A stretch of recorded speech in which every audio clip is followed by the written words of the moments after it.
dikatakan menyimpang? Mungkin karena ketidaktahuan, atau bisa juga sayang melepaskan wewenang. Apa ya bahasanya ya? Gantung bahasa saya itu. Kenapa? Kalian sulit menangkapnya. Kenapa sulit? Karena di sini mengenai kompetensi, wewenang. Wewenang daripada penyelenggaraan profesi itu kenapa kampus? Nah, di sini tolong catat. Mungkin kalian bisa nanti beranugerasi dengan pihak kampus ataupun pihak profesi. Sekarang perlu kalian saya jelaskan anak-anakku semuanya. Rumpun jenis pendidikan kita bukan lagi seperti zaman bawalak, zaman feodalis ataupun beberapa tahun yang lalu. Inilah salah satu keterlambatan kita di Republik ini. Karena salah satu yang membidani lahirnya Undang-Undang Dikti nomor 12 tahun 2012, daftarnya saya ikut aktif di dalam. Jadi sehingga rumpun jenis pendidikan kita ada 3. Mungkin kalian nanti lupa, tolong dicatat, tulis di belakang bahan buli-bulimu itu. Rumpun jenis pendidikan akademik seperti yang kalian lakukan sekarang itu. 1.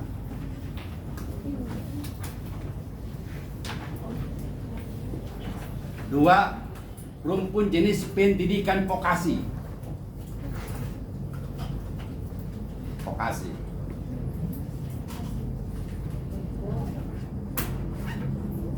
Ketiga, rumpun jenis pendidikan profesi. Inilah kalian nanti yang kalian temukan. Nah, kalau akademik sekarang kita jalani. Kalau vokasi nanti kalian sudah praktek 5 tahun, 10 tahun, mau mengambil akademiknya, itulah namanya disebutkan dengan vokasi. Untuk ngambil S2 kan, nah tinggal dibully, dibandling.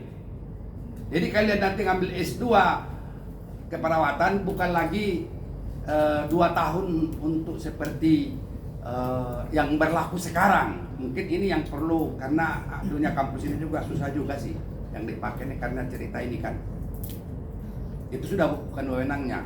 Jadi makanya yang 2 semester itu di vokasi, pendidikan tadi profesi vokasi itu namanya tuh di portofolio langsung bisa S2, Magister Keperawatan, MCAP itu. Kemudian adik-adik nanti anak-anakku semua sudah praktek 10 tahun mau ngambil doktor S3 juga hal yang sama. Itu namanya MCAP T ujung kecil, Magister Keperawatan Terapan, namanya vokasi. Hal yang sama dengan profesi. Profesi ini pun hal yang sama juga. Sudah sarjana keperawatan, dia sudah mengikuti pendidikan profesi 2 tahun 2 semester, nanti itu dibanding, tinggal menyusun skrip, tinggal menyusun tesis, masuk semester 3, ujian tesis sudah magister, karena itu dia sah sertifikat itu sebagai peningkatan mutu dan kemampuan. Kenapa ini keterbelakangan kita selama ini? Ini baru sejak 2012. Bayangin, sudah 12 tahun umurnya undang-undang itu, tapi kok kenapa nggak jalan sampai otak kalian, otak kampus ini? Kenapa?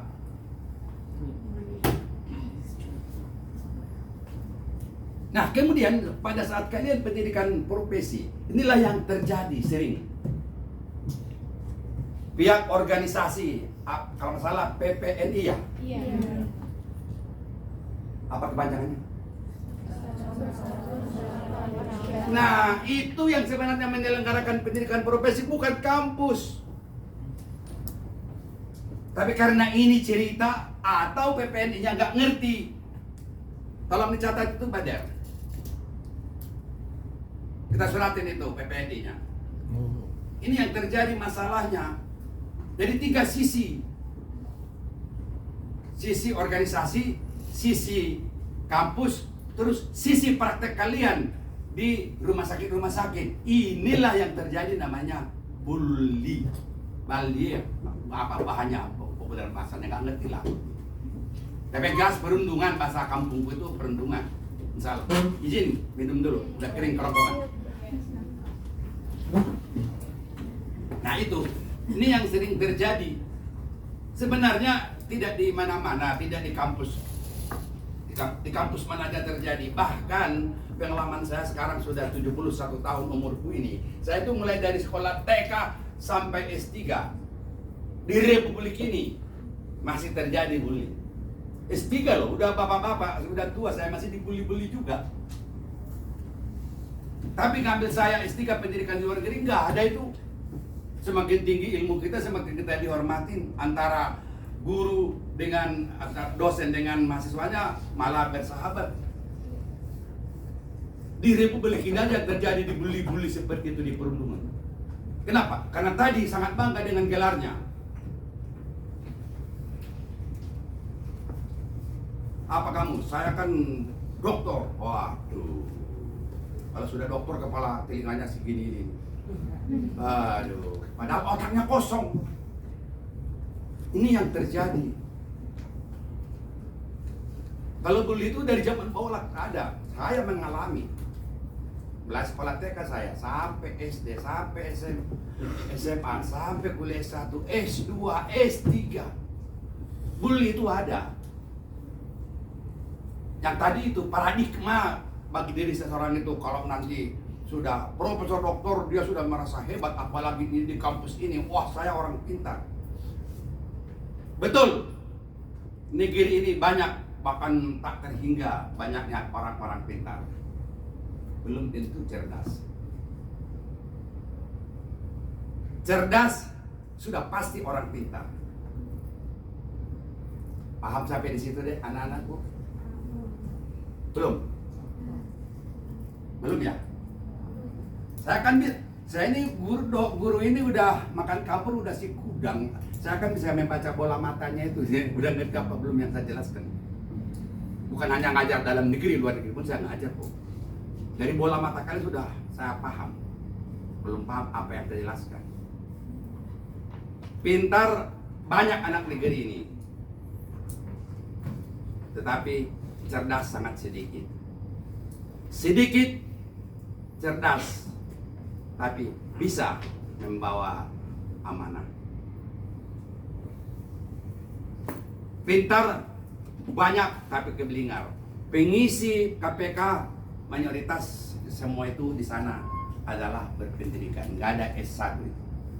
S2, S3, bahkan ada yang profesor. Kenapa? Itu sebatas pintar. Pintar belum tentu cerdas. Kalau dia cerdas, nggak mau lah itu masuk KPK. Maaf, kurang sopan saya mengatakan hewan itu. Monyet di TikTok sudah beredar, di TikTok saya juga TikToker kok. Banyak itu dia ada seperti anak dia bikin itu monyet itu. Semua dia bisa, bahkan diajarin masak pun sudah bisa saya lihat di TikTok. Monyet itu. Pintar gak? Hah? Pintar kan? Kenapa dia pintar? Hah? Diajarin. Di sini belajar. Makanya S1, S2, S3 pintar belajar. Tapi yang tadi yang saya katakan metodologi dan yang dilatih di situ kecerdasan. Makanya Republik ini tertinggal sudah melanggar konstitusi negara kita. Amanat Undang-Undang Dasar 45 mencerdaskan anak bangsa. Betul nggak? Bukan di situ disebutkan membuat anak bangsa pintar-pintar, nggak ada itu kan? Mencerdaskan bangsa, nggak ada pendidikannya.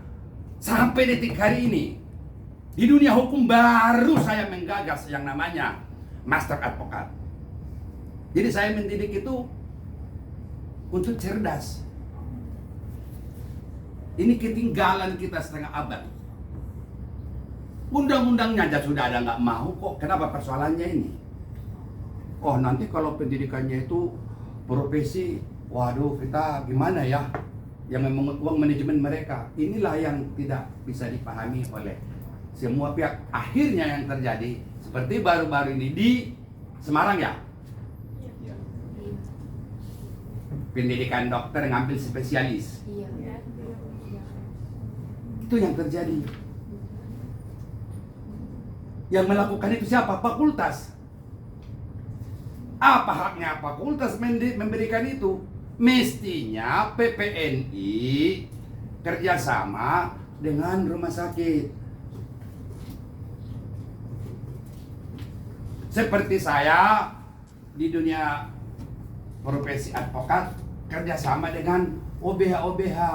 Seperti yang sekarang yang dipakai Bapak ini, yang dipakai Bapak ini OBH Pos Bakumadin, kerjasama. Tapi kebenaran OBH ini pun saya punya, ya tinggal praktek. Kalau sudah praktek selama 1 tahun, malah perlu tambah 1 tahun lagi. Kenapa tidak? Ini namanya metodologi tadi, sistemnya. Mencari finalisasi supaya dididik menjadi cerdas. Tapi apa yang terjadi? Inilah salah satu ketimpangan daripada implementasi Undang-Undang Dikti nomor 12 tahun 2012 tadi. Saya tahu betul karena saya membuatnya. Jadi mestinya kalian nanti kalau sudah jadi sarjana SK, sarjana keperawatan SK, pergilah ke PPNI. Mestinya PPNI lah yang menyelenggarakan. Terus kerjasama dengan rumah sakit pelaksana. Habis itu kalian dapat sertifikasi kan, Dek?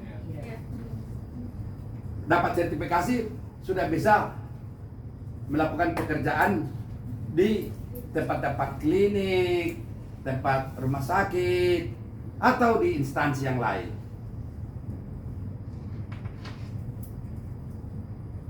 Paham sampai di situ, Dek? Nah, ini persoalan kesenjangan inilah Ibu Sri. Dari Kanwil ini terjadi bully-bully itu sebenarnya. Terjadi pemungutan uang yang di luar konteks dan teks yang sudah berjalan. Akhirnya apa? Mulailah terjadi tentang privasi dan lain dan sebagainya. Inilah ditimbulkan terhadap bully atau perundungan ini.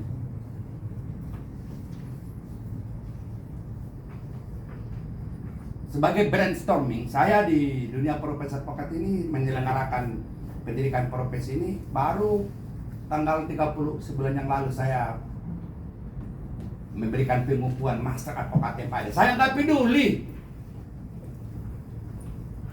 Orang kampus menghujat saya, termasuk kampus saya sendiri. Apa itu kalau Kanyaparan itu? Itu kan miliknya kampus. Salah. Seperti yang saya katakan tadi, 3 jenis rumpun pendidikan itu diberikan wewenang masing-masing dan diakui sah oleh hukum, diakui sah oleh negara. Inilah yang perlu. Kalau nanti sudah di profesi PPNI-nya, ibaratnya dalam hal ini kita berbicara konteks, kenapa harus diserahkan lagi dengan fakultas? Nggak ada hubungan dengan fakultas lagi. Tugasnya fakultas kan ijazah escape-nya kan. Kalau sudah dapat escape selesai. Mau dia tukang goreng, tukang pisang, tukang tempe, terserah yang bersangkutan. Kalau dia mau jadi perawat, tentu melalui sertifikasi supaya mempunyai nilai bobot, kemampuan, mutu dan kemampuan. Itu kan tujuannya sertifikasi itu. Apa iya bisa fakultas memberikan penilaian itu kepada adik-adik, anak-anak saya ini semua ini? Enggak, yang memberikan penilaian itu adalah profesi, organisasi. Ini yang perlu. Tadi saya pikir bukan hanya mahasiswa yang demikian yang dibully. Ini mah nggak ada bully di sini nih. Kalaupun ada bully karena percintaan ataupun berbicara asmara, betul nggak? Nah itu. Tapi kalau yang paling parah itu tuh Yang tadi ngambil profesi di kedokteran, wah memang. Kenapa? Ada seperti, karena itu fakultas. Jadi fakultas itu seperti raja. Dia yang menentukan segala sesuatu. Keliru. Ini sudah, peradaban zaman sudah berbeda. Bukan lagi kita satu jenis pendidikan hanya akademik ataupun kampus. Saya berhak memberikan gelar Master Advokat sesuai dengan perintah amanat Undang-Undang Dikti. Jadi yang memberikan gelar kalian nanti di sertifikat itu apa? Nurs ya? Apa tulis bahasa Inggris atau bahasa Indonesia? Bahasa Inggris. Nah itu dia. Dulu kan juga ada insinyur, sekarang sudah nggak ada insinyur. Nggak ada lagi sekolah. Dulu begitu sarjana sarjana teknik selesai, insinyur. Mesin, bangunan, listrik, segala insinyur. Sekarang insinyur sudah nggak ada lagi gelar, titel. Yang ada ST sekarang, sarjana teknik. Nah, kalau dia bangunan, dia melalui pendidikan profesi 1 tahun. Dalam sertifikatnya disebutkan yang tadi saya katakan, insinyur, engineer. Gitu. Wah, ini terlalu panjang. Sebelum masuk lebih dalam mengenai bully perundungan, tadi sudah saya katakan tentang kesenjangan. Tadi saya ulangi sekali lagi, bertepatan saya ini juga seorang pendidik. Saya tahu betul masalahnya dan saya merasakan, mengalami seperti demikian yang terjadi belakangan ini. Itulah tadi persoalannya antara kesenjangan profesi, kampus, dan tempat praktek. Jadi 3 yang berhak memberikan penilaian terhadap ada ini, profesi ini. Aduh, alangkah beratnya, kapan mau selesai? Ini keliru suatu implementasinya. Sehingga apa yang terjadi? Rumah sakit merasa dia punya hak supaya kerja 12 jam. Kan gitu, dapat untung dia. Nah, fakultas merasa memberikan fasilitas tenaga kepada sang rumah sakit, mengambil bagian juga di dalamnya, bukan melakukan mencerdaskan. Kapanpun tidak akan cerdas kalian dengan dibebani seperti itu. Apa yang terjadi? Itulah yang di Semarang dan di tempat-tempat yang lain. Yang viral kan cuma Semarang doang, masih banyak yang lain. Begitu juga yang menerbitkan sertifikasi. Saya punya wewenang yang berhak menantanganin sertifikasikan saya, kata PPNI-nya lagi. Aduh, kasihanlah nanti kalian, anak-anakku ini. Mau jadi apa anak bangsa demikian? Nanti kalau padahal saya sakit, saya dirawat di rumah sakit, yang merawat kalian kan? Apa yang terjadi? Aku diperbuat dulu seperti begini, ku bikin lagi sama pasienku. Nah, matilah aku. Jadilah masuk 2 kali 2 meter itu. Iya kan? Nah, itu kesenjangan tadi saya katakan. Tolong nanti dikonsultasikan dengan ataupun dibicarakan, diperdalam apa yang saya sampaikan ini supaya tidak terjadi bully kelak kalian. Saya yakin banyak pun mengeluh. Coba tanya pendahulu kalian. Begitu ngambil pendidikan profesi langsung dibully. 12 jam. Astagfirullahaladzim. Ini yang terjadi di rumah sakit. Ya, jangan saya sebutin namanya. Salah satu rumah sakit di Jakarta ini. Perawatnya itu kerja 12 jam. Saya tanya, kok dek, aku bosan ngeliat muka kamu dari tadi pagi sampai sekarang. Pak, saya sampai jam 12 jam Pak di sini. Kenapa begitu? Berapa kamu digaji? Saya lagi digaji Pak. Loh, kenapa?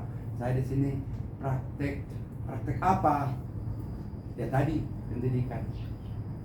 Tidak dia kerjain, dia pengen jadi nus, mau jadi apa? Kan kasihan. Saya kira demikian dulu pengantar saya. Sudah terlalu dalam barangkali. Bisa kalian mudah-mudahan bisa menangkap arah kemana pembicaraan tentang perundungan ataupun bullying. Mungkin kita lakukan dialog supaya tidak monoton. Silakan, mungkin ada yang mau menyampaikan pertanyaannya. sepanjang menyangkut materi yang tadi saya paparkan tentang bully, perundungan dalam dunia profesi. Bertepatan saya juga manusia profesionalisme bergerak. Silakan. Cuman kita beda ilmu. Kalau kalian ilmu kesehatan, kalau saya ilmu hukum. Tapi tentang dunia didaktika, insya Allah saya dari kecil sudah lakukan. Tahu didaktika maksudnya? Pendidikan, itu kan bahasa Latin. Didaktika itu. Nah, silakan. Ada satu hal tadi sedikit lagi, perlu supaya kalian menambah hasanah berpikir juga. Tadi saya katakan pikir, cerdas. Banyak anak bangsa ini pikir pintar-pintar karena pemikir-pemikir. Burung kata terhingga lagi sekarang sarjananya, entah sarjana hau-hau, entah sarjana abal-abal, alam bisa bab. Pokoknya pintar, punya gelar aja, pintar. Belum tentu cerdas. Cerdas sudah pasti pintar. Nah, pertanyaannya di dalam tubuh manusianya ini, karena kalian sebagai perawat, di mana letaknya pikir, di mana letaknya cerdas? Coba jawab. Ada yang tahu? Ada yang tahu? Jangan hanya merawat kesehatan. Ya, silakan. Ada yang tahu? Nanti saya kasih reward berlian 25 perak.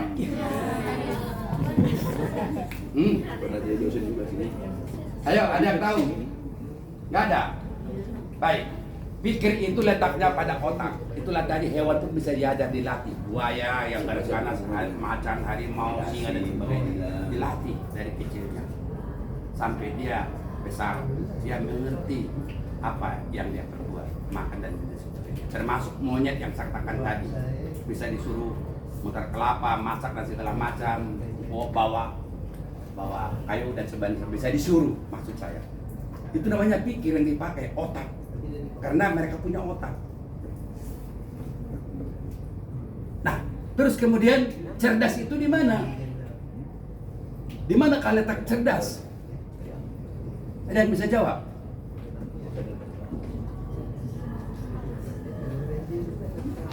Ini yang muslim, saya lihat ada beberapa pakai hijab, nggak pernah baca tafsir kalau begitu ini. Baca tafsir Al-Quranul Karim itu di situ ada loh dijelaskan. Akil dahlik, pikir, akal itu cerdas. Jadi berarti ini nggak punya akal semua ini.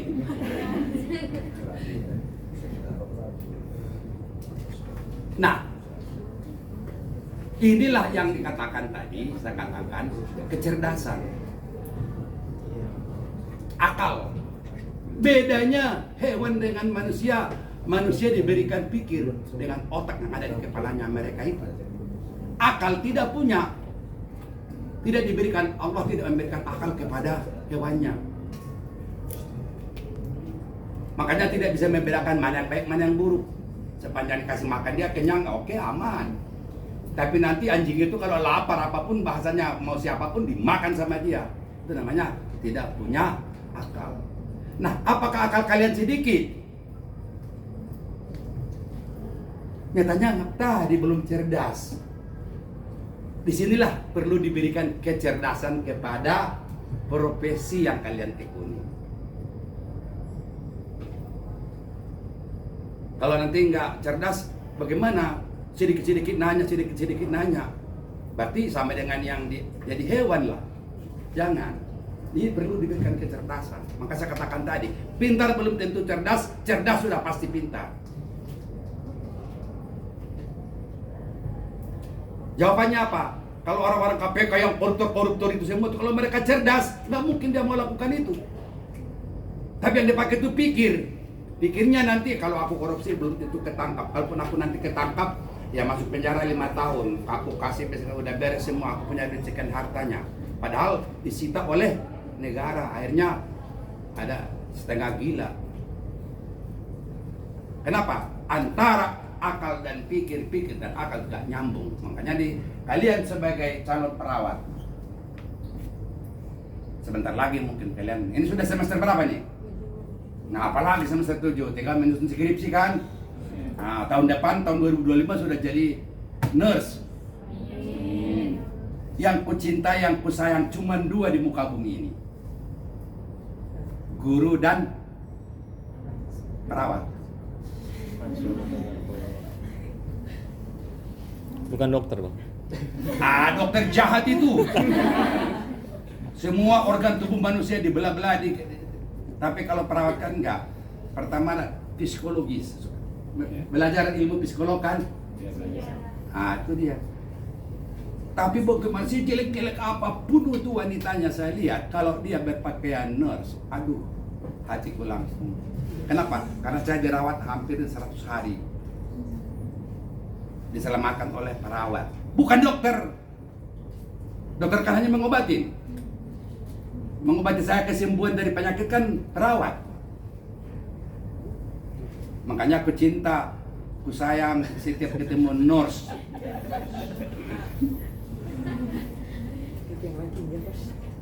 Nah, guru hal yang sama. Dulu namanya itu Enci. Masih ingat, masih ada yang tahu istilah Enci itu? Guru, ibu guru, perempuan. Dulu perempuan itu guru itu namanya dipanggil Inci. Itu setiap guruku, semua guruku mulai dari SD sampai saya di atas kopiah pendidikannya. Kalau yang saya disebutkan guru saya hormat dan sangat cinta, sangat sayang kepada mereka. Makanya aku bisa seperti ini karena mereka. Aku bisa selamat seperti sekarang ini umur 17 tahun ya. Tadi umur saya 17 tahun ya. Umur 17 tahun ini karena nurse. Nah, itulah yang saya katakan tadi, kalian bisa nanti. Saya tidak tahu laki-laki ini bisa nanti dapat dulu istilahnya mantri. Diajar nggak itu? Masuk kurikulum nggak? Suntik, menyuntik, mengobati. Masuk ya. Jadi nanti gelar kalian apa? Mantri dong. Bukan menteri, mantri. Di kampung-kampung itu kan dulu hanya yang ada mantri, dokter kan belum tentu. Di kabupaten saya Tapan Selatan dulu dokter cuma 1. Tapi dibantu oleh mantri-mantri tiap-tiap kecamatan, ada rumah sakit. Itu zaman saya masih kecil. Di kampung Batak sana itu, Tapanuli. Jadi ya suntik. Kira-kira begitu. Udah jelas pembekalannya lebih dalam lagi nanti ini. Nah, silakan kita dialog. Ada pertanyaan? Kalau tidak ganti sopir ini dari Kanwil. Mungkin nanti tentang hukumnya beliau yang akan memaparkan lebih dalam tentang bully-bully ini. Ada pertanyaannya, silakan.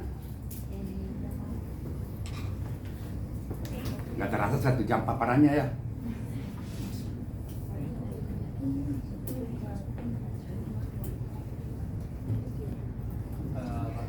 Ya. Terima kasih. Perkenalkan semua pada Samudra. Izin nanya terkait dengan bullying.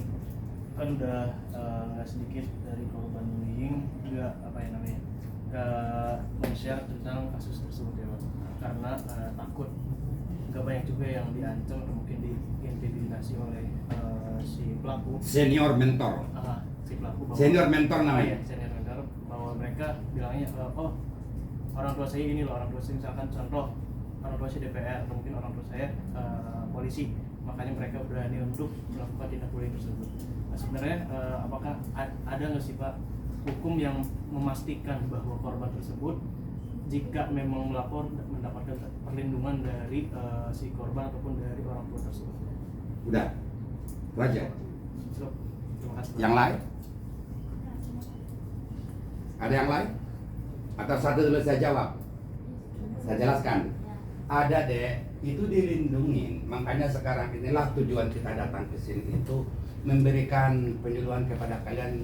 Kita itu punya namanya sekarang lembaga LPSK, Lembaga Perlindungan Saksi dan Korban. Dan itu dibiayai oleh negara, diberikan pengawalan oleh kepolisian dan dijamin oleh negara terhadap keselamatannya, kelangsungan hidupnya. Dan ini lembaga itu udah 10 tahun yang lalu ada itu. Dan juga termasuk saya ikut menggagas yang demikian itu karena banyak praktek-praktek yang namanya saksi korban itu banyak di korban juga, sehingga LPSK itu sangat perlu dibutuhkan negara. Makanya kita dibentuk itu bisa ada perlindungannya. Dan juga kepada pelaku-pelaku bully-bully ini juga beberapa ketentuan peraturan, bahkan di slide yang ada kalian dapatkan ini sudah dijelaskan di sini banyak pelanggaran-pelanggaran. Bisa juga seperti bully melalui medsos, ada undang-undang IT tentang penganiayaan fisik yang baru-baru ini. Aduh, ngeri melihatnya. Saya kalau udah lihat seperti itu, karena faktor usia barangkali ya, Ibu Sri. Kalau saya melihat film video seperti begitu, itu penyiksaan dibanting itu anak itu, aduh, itu langsung saya koslet, nggak bisa tidur semalaman, gini aja.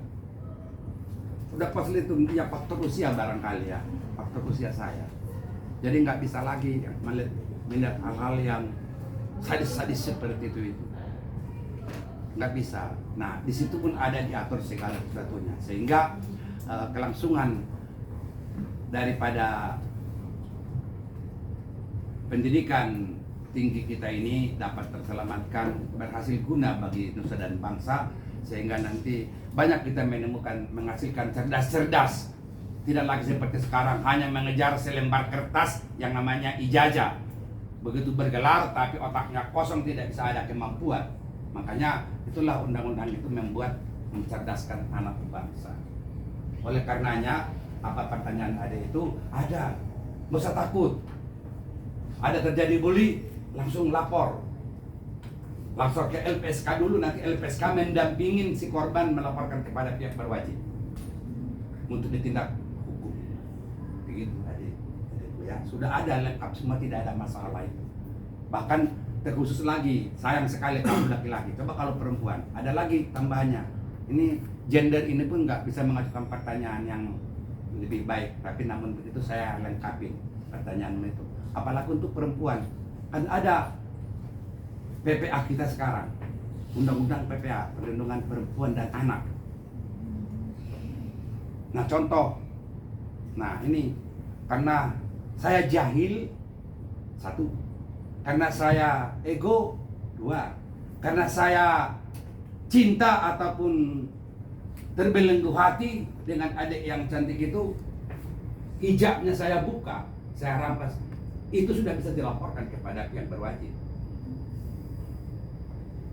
Apalagi itu pada saat saya lakukan di videokan, terus di share ke medsos, wah kena double itu tuntutannya. Nama itu ancaman kehormatan, PPA namanya. Jadi sekarang ini PPA itu harus saya katakan. Tapi ini bukan anak kalian. Kalau dunia hukum barangkali saya bisa menjelaskan lebih dalam tentang undang-undang PPA. Tapi yang jelas kehormatan wanita sangat tersanjung, tertinggi, terlindungi, terayungi melalui undang-undang PPA. Kira-kira begitu. Ada lagi silakan.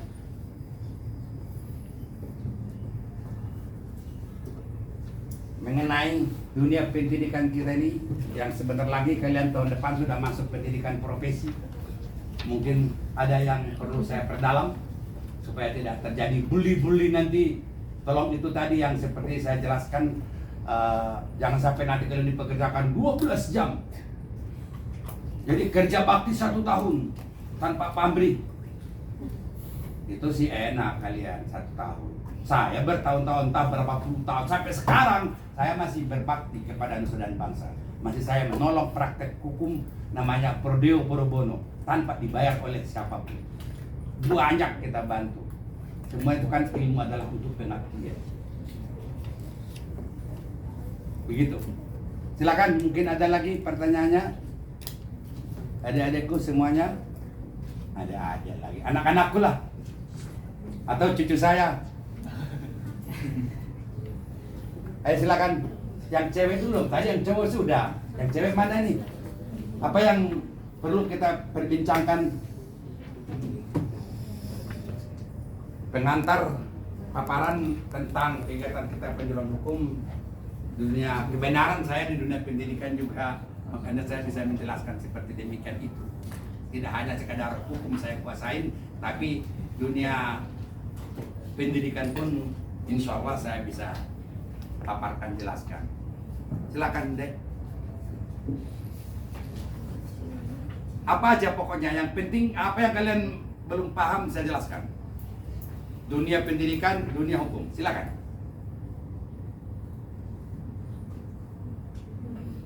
Atau saya bertanya, kalau kalian bertanya kepada saya, kalau saya mengajukan pertanyaan jadinya boleh? Boleh katanya. Boleh? Mana tadi yang boleh itu bilang? Ini yang belakang nih, yang pakai jilbab hitam. Oke.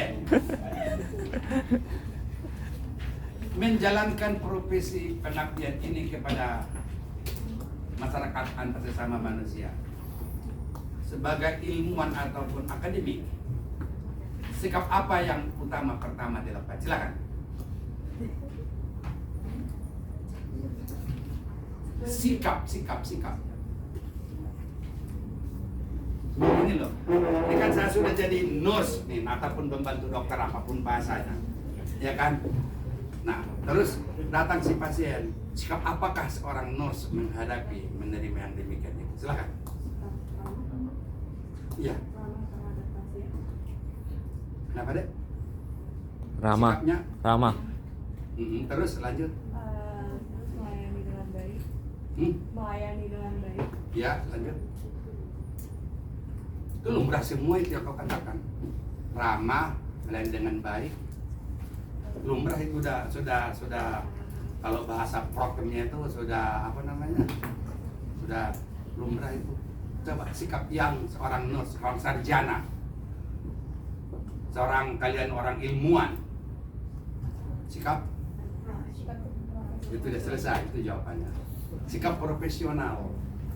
Kenapa? Karena dalam profesi ini, karena ilmu yang ditanamkan, ilmu yang kalian dapatkan di kampus ini yang adalah suatu pengabdian, merasakan apa yang kamu hadapi, perasaan, tanpa memandang, tanpa melihat apapun itu yang namanya sudah profesi saya. Inilah kodrat saya diberikan kepada diri saya dan ini pilihan saya, maka saya harus bersikap profesional. Ada lagi pertanyaannya? Cukup? Silakan. Sopir kita. Lagi keluar sebentar, lagi kamar mandi. Oh ya, udah baik. Nah, kalau ada silakan. Sayang loh ini, seorang maha guru ini bukan lagi hanya profesor. Di atas profesor itu namanya ada maha guru. Silakan. Ada pertanyaan deh anak-anakku. Terus kalian literaturnya pakai buku-buku mana? Sudah ada bukunya belum? Pasti ada dong. 3S. Hah? 3S? Apa 3S? Intervensi, diagnosa, Ya, iya, tapi maksud saya literatur yang dipakai sampai ini S1 kan? Berarti kan punya literatur. Memakai buku-buku. Sudah punya buku belum di semua ini?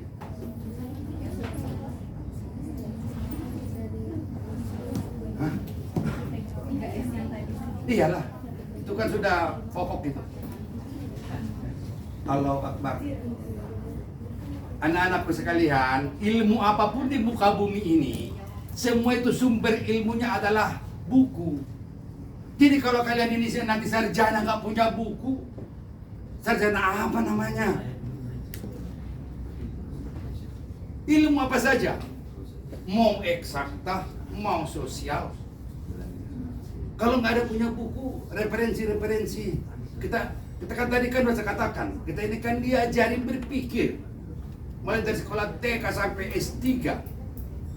Kalau nggak ada mau dibaca buku, berpikir dari mana? Kalau mengharapkan dosen yang di depan sini nyap-nyap seperti sekarang saya ini, nanti setelah saya selesai, kalian mau udah lupa sampai ke rumah lagi, apalagi nanti ntar lagi ketemu pacarnya, udah lupa semua apa yang kuterangkan. Padahal yang kuterangkan itu adalah inti daripada suatu kegiatan kampus. Di sini sudah ikut kampus Merdeka belum?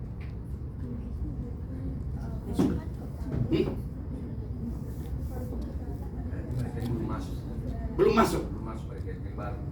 Enggak, ini udah semester 7 kok. Mestinya kampus Merdeka itu semester 6. Semester 5, semester 6.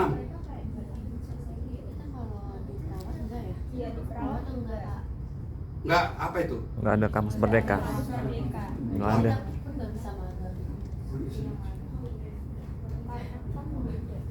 Oh Yang beda. merancang kampus Merdeka itu MBKM itu saya termasuk. MBKM itu.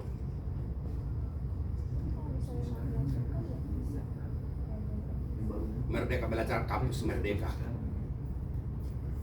Apalagi kalian perawat begini?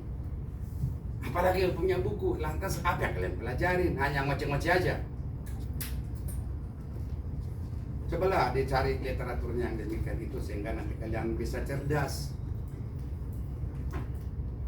Tidak hanya sekedar berpikir pintar, tapi juga harus cerdas. Artinya bisa menghasilkan suatu kesarjanaan yang bermanfaat guna bagi nusa dan bangsa. Ilmu ini kan bukan untuk diri kita, untuk diri orang lain.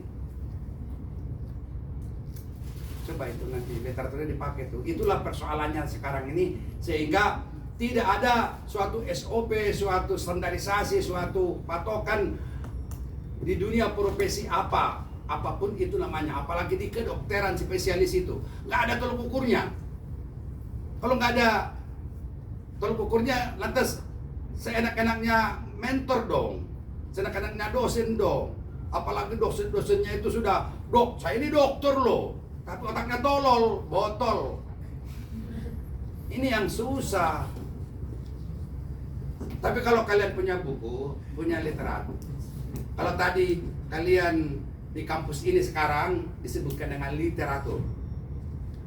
Nanti di profesi seperti yang saya buat, yang disebutkan bukan lagi literatur, literasi. Wah, hebat kali ini pendidikan ini. Ini luas sekali yang saya berikan. Mudah-mudahan kalian bisa menangkap kemana arah jasa berpikir. Makanya coba dicarilah. Jadi jangan jadi sarjana. Kalau orang ngelamar ke kantor saya tanya, kamu sarjana hukum? Iya. Di mana di sini? Cuma satu pertanyaan saya. Ada berapa buku di rumahmu? Kamu sarjana. Kalau udah kosong itu. Nah, jangan kalian seperti itu. Harus punya buku. Minimal sarjana itu sudah punya buku keperawatan. Minimal 50. Wah, itu baru mantap. Sekarang kan tidak punya buku, bikin buku sendiri kan bisa. Bikin buku sendiri kan gampang. Nggak harus tulis-tulis mikir. Asal kamu rajin, buka di Google. Tentang ilmu keperawatan, tentang ini semacam. Nanti bisa juga dari luar. Bisa kalau berbahasa Inggris tinggal balik aja begini pakai translator, selesai jadi buku pedoman dan sebagainya. Nggak seperti zaman saya dulu. Zaman saya dulu ekonominya orang tua sudah susah, apalagi saya sendiri dari kelas 3 SD sampai S-Doger belanja sendiri berdikari. Dulu hanya karena andalan buku, nggak sanggup beli buku, pergi ke Gunung Agung nongkrong dari pagi sampai sore baca buku, belajar. Mau beli buku nggak sanggup, nggak punya duit. Ini sekarang kalian di HP juga udah bisa belajar. Ini semua punya HP kan? Nah, buka aja Google, tulis, mainkan di situ mulai ilmu keperawatan sampai sedikit-sedikitnya lakukan pendalaman lebih dalam, karena hari kalian berisi. Supaya nanti mentor-mentor yang saya katakan itu, mentor-mentor kalian tidak sembarangan, tidak dibully. Tapi kerap juga terjadi bagi saya sendiri. Udah aku jelaskan 70 kali juga nggak ngerti, mau kan, bodoh kali kamu kan gitu. Itu sebenarnya nggak boleh kata-kata seorang didaktika demikian. Tapi udah keterlaluan juga. Udah 70 kali saya jelaskan, nggak ngerti-ngerti. Rupanya kan dia malas belajar, ya janganlah. Apalagi nanti kalian setelah menjalani profesi. Maka tadi saya katakan pertanyaan itu, sikap apakah seorang perawatan datang demikian padanya? Ya profesionalisme. Profesionalisme sudah mengandung arti seluas-luasnya. Profesi itu hidup mati. Menjalani kehidupannya dari profesi itu. Ya dapat upah, ya dapat ilmu, dapat penghasilan, dapat nama dan seterusnya. Kalau nggak dapat dipertahankan, bagaimana kita mau jadi profesionalisme? Itu pengertian arti daripada profesi.